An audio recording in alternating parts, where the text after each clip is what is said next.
habitación 604, un hombre realiza un ritual de una crueldad silenciosa. Se desprende de su propia identidad. No usa una máscara, usa una cuchilla para borrar las huellas de sus dedos.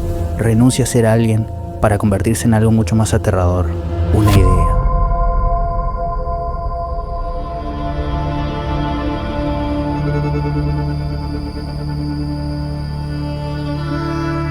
Para comprender la sombra de John Doe, debemos viajar a la ciudad que lo engendró, la Nueva York de finales de los 80, no la de los catálogos turísticos, sino la de los sucios pasillos de un Tower Record.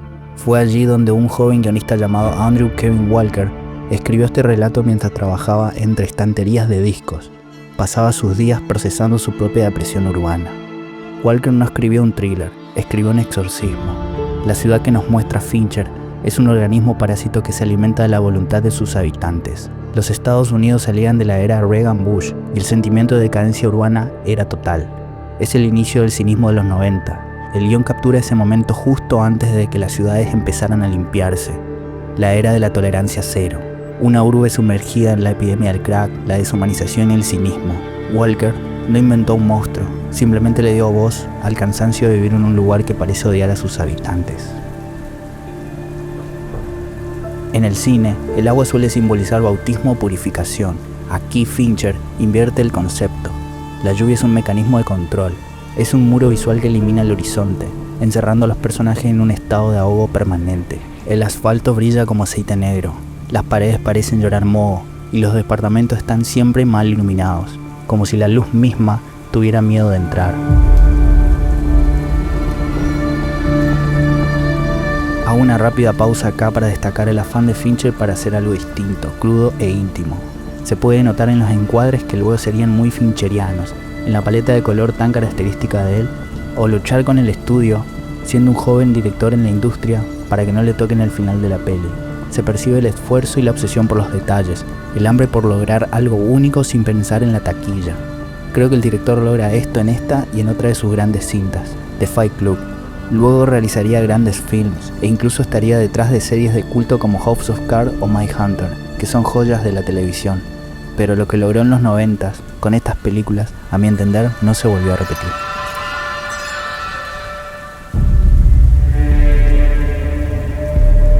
Retomando la idea de la lluvia, es la masa, el ruido, la gente amontonada que te empuja y te moja mientras caminas.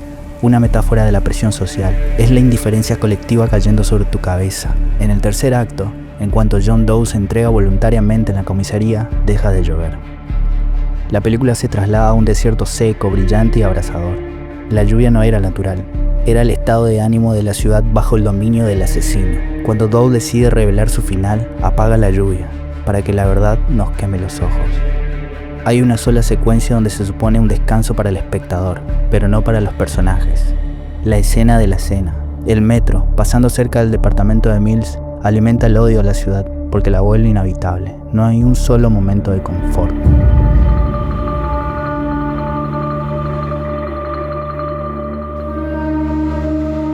Entrar en el departamento de John Doe es entrar a una catedral del oscuro. Todo en él es un ritual, no hay desorden. Hay una arquitectura perfectamente planificada. Doe no es un asesino en serie común, es un intelectual del horror. Su inteligencia no reside en la fuerza, sino en la paciencia. Es capaz de esperar un año entero enfrente a un hombre atado a una cama para que la pereza cobre una forma física y estética. Su crueldad es casi poética porque se basa en la simetría. Está obsesionado con una armonía sádica. Cada escenario que construye es una instalación artística diseñada para durar en la memoria de quien la descubre.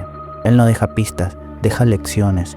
Sus diarios no son el diario de un loco, son su nueva Biblia. En esas 15.000 páginas, Doe ha diseccionado cada una de nuestras miserias con una precisión que aterra. Ha sacrificado su vida social, su pasado y su rostro para ser el archivista de nuestras sombras.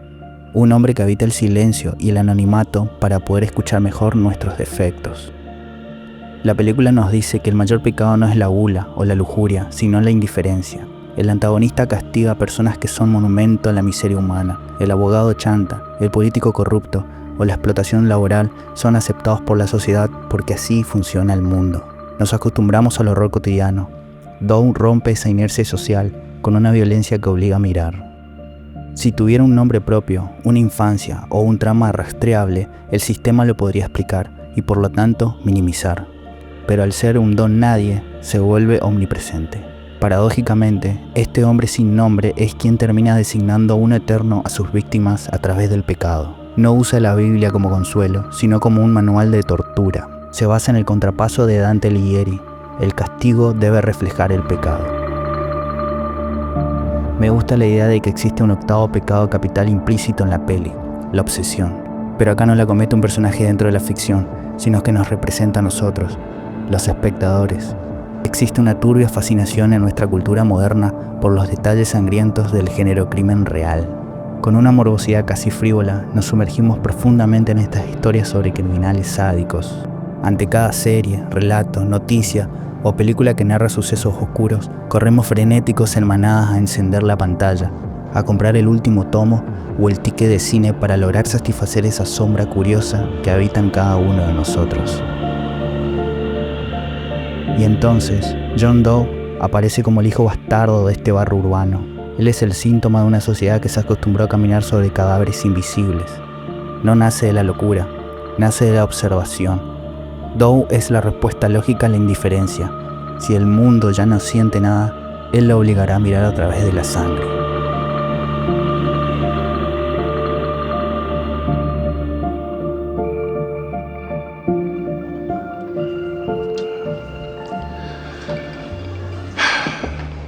There wasn't one thing, I can tell you that. Go on. I just don't think I can continue to live in a place that embraces and nurtures apathy as if it was a virtue. You know different. You know better. I didn't say I was different or better. I'm not. Hell, I sympathize. I sympathize completely.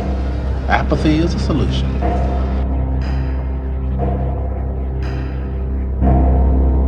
Para John Doe, los detectives Somerset y Mills no son sus perseguidores, son sus colaboradores necesarios. Somerset es el lector, Doe lo respeta porque sabe que es el único capaz de entender las referencias a Dante y a Milton. Somerset es la mente que reconoce al monstruo, porque él también ha buscado refugio en la biblioteca. Doe necesita a William para que el mundo comprenda que su obra no es un caos, sino una estructura moral. Mills, en cambio, es el pincel. Doe no necesita que Mills piense, necesita que Mills sienta. Representa al hombre moderno que cree que su voluntad es suficiente para cambiar el mundo. Su arrogancia radica en creer que el mal es algo que se puede esposar y encerrar. Lo elige por su capacidad de ser el envase perfecto para la ira. Sabe que la virtud de un héroe es su mayor debilidad. Al final, Doe le entrega a Mills el instrumento para terminar el cuadro. En el desierto, bajo ese sol que todo lo desnuda, Doe no muere, se consagra. Usa la mano del detective para poner su firma definitiva. El detective no pierde solo a su esposa, pierde su identidad de protector para convertirse en una pieza más del rompecabezas del asesino. You tell me that's not true. That's not true. No! Tell me she's all right!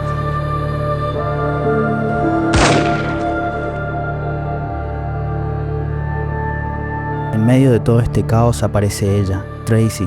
Es el canario en la mina, el sistema que advierte sobre un riesgo inminente, la única que aún conserva el oído limpio para escuchar cómo el metro hace temblar los cimientos de su hogar. Su miedo no es la muerte, sino el contexto. Su huella es la más dolorosa porque es la esperanza que decide no nacer. La escena donde confiesa su embarazo a Somerset es el punto de giro emocional más oscuro. Duda y tiene miedo. Sabe que traer un hijo a esta urbe, donde un hombre puede ser obligado a comer hasta morir mientras los vecinos ignoran los gritos, es devastador. En un mundo donde el horror es el paisaje cotidiano, traer una vida es, para ella, un sacrificio demasiado cruel. Cuando Dawn le elimina a Tracy, no solo mata a una mujer, ejecuta la posibilidad de un futuro. No lo hace por un pecado de ella, sino para usar su inocencia como el disparador del pecado de ira de Mills. Ella es el sacrificio necesario para que su tesis sea absoluta. En este universo, la inocencia es una anomalía que debe ser extirpada para que el cuadro sea completo. El triunfo del mal es total cuando el último vestigio de luz es guardado en una caja de cartón en medio de la nada.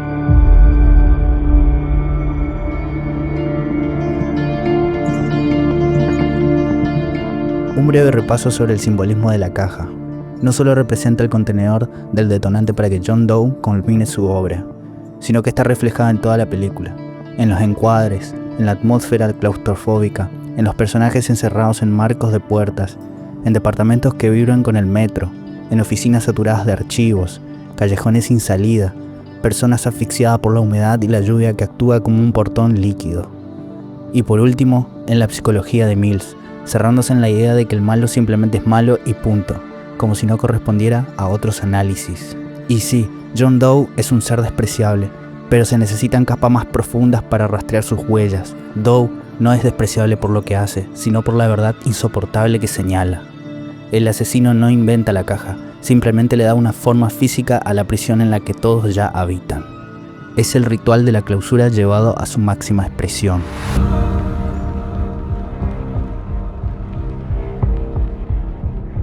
El nombre John Doe se usa en el sistema legal anglosajón para designar a los que no tienen nombre, a los restos que nadie reclama, a los olvidados. Es la etiqueta del anonimato absoluto, el equivalente a nuestro NN. Aquí reside la paradoja de esta historia. Al elegir llamarse nadie, Doe se aseguró de ser todo. Porque al final del día, cuando las luces de la sala se apagan y los créditos comienzan a rodar, no recordamos el nombre de las víctimas, ni el destino de los héroes. Recordamos la caja, recordamos el desierto. Recordamos la convicción de un hombre que decidió que su vida no valía nada si no servía para que el mundo volviera a sentir asco. Él ganó, logró que su huella fuera invisible en el cemento, pero imborrable en nuestra psique. Convirtió su vacío personal en un evangelio universal. John Doe es el recordatorio de que, en una sociedad de indiferentes, el hombre que no tiene nada que perder es el único que puede dictar el final de la historia. Y aquí, tal vez, la misión de cada uno de nosotros no es atrapar al monstruo. Puede que simplemente sea volver a habitar el silencio, un silencio real e íntimo, que nos permita encontrarnos, primero, con nosotros mismos, y nuestras vulnerabilidades, errores y virtudes. Luego, con los otros, para reconocernos y poder conectar verdaderamente, antes de que el ruido del metro termine por agrietar lo que queda de nuestro espíritu.